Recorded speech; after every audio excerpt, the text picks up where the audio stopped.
Le coup d'envoi de la Semaine nationale de la réconciliation a été donné hier par le président de la transition au cours d'une cérémonie solennelle. Occasion pour le colonel Assimi Goïta d'exhorter l'ensemble de nos compatriotes à se focaliser sur ce qui nous rapproche plutôt que sur ce qui nous éloigne les uns des autres.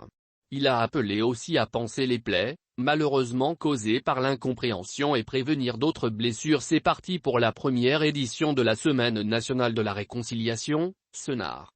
La cérémonie de lancement a été présidée, hier au Centre international de conférences de Bamako, par le président de la transition, le colonel Assimi Goïta. C'était en présence du Premier ministre par intérim, le colonel Abdoulaye Maïga, du président du Conseil national de transition, le colonel Malick Dio, des membres du gouvernement et du corps diplomatique accrédités dans notre pays. Les Maliens, dans leur diversité socio-culturelle, ethnique et religieuse, ont répondu massivement présents à cette importante rencontre comme pour donner un écho favorable au thème de la rencontre. Faisons de la diversité un atout pour la cohésion sociale au Mali.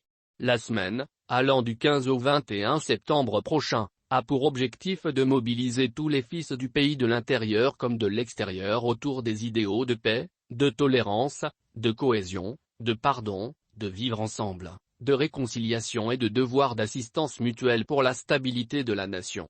Cette rencontre arrive dans un contexte où notre pays, depuis une décennie, traverse une crise multiforme marquée par des conflits fratricides et dévastateurs qui n'ont eu de cesse à opposer familles, communautés et individus dans nos terroirs. Ainsi, le tissu social s'est progressivement fragilisé avec son corollaire de détérioration du vivre ensemble et de brassage culturel qui ont toujours caractérisé notre pays. Cependant, face à cette situation de nature à compromettre la cohésion sociale, les pouvoirs publics ont initié de nombreux mécanismes de résolution des crises, d'où l'institution de la SENAR, demandée par les Maliens lors de la conférence d'entente nationale, tenue il y a quelques années.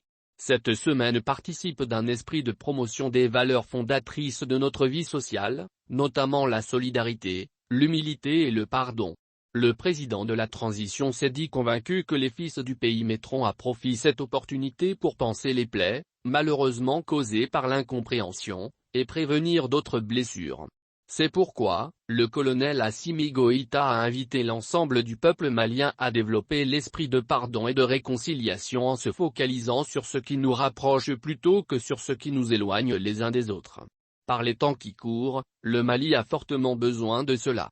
Cette volonté a été traduite par les dispositions de la loi d'entente nationale à partir de laquelle l'arrêté 2021-5480/EMRPCNSG du 27 décembre 2021 fixant la période allant du 15 au 21 septembre de chaque année comme SENAR a été pris.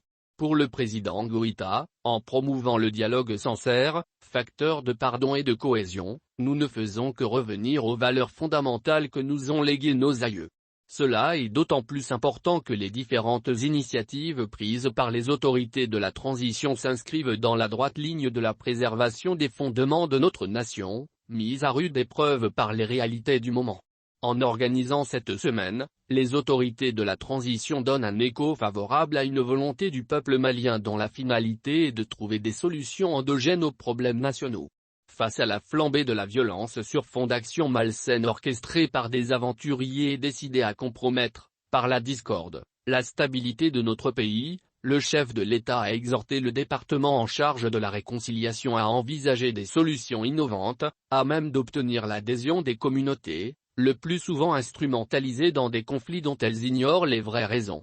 En effet, cette semaine est une aubaine pour chasser les démons de la division et de la terreur afin que germent les perspectives de développement, facteurs d'épanouissement collectif.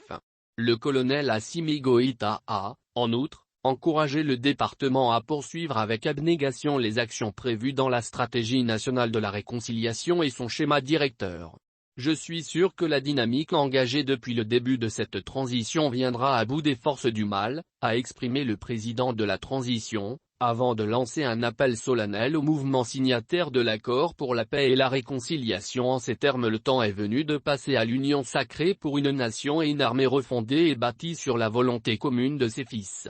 Le chef de l'État a ajouté qu'il est également temps de faire le sacrifice des considérations subsidiaires au bénéfice de l'intérêt supérieur de nos populations et de notre patrie commune.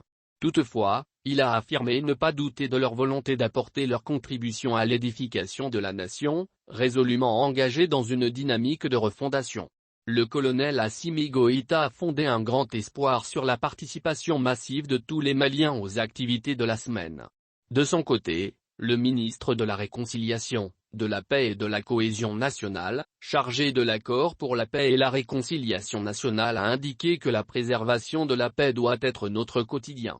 De même, le dialogue et la concertation doivent être notre mot d'ordre afin que nos différends puissent se régler par la voie pacifique, a exhorté le colonel-major Ismaël Ouagé.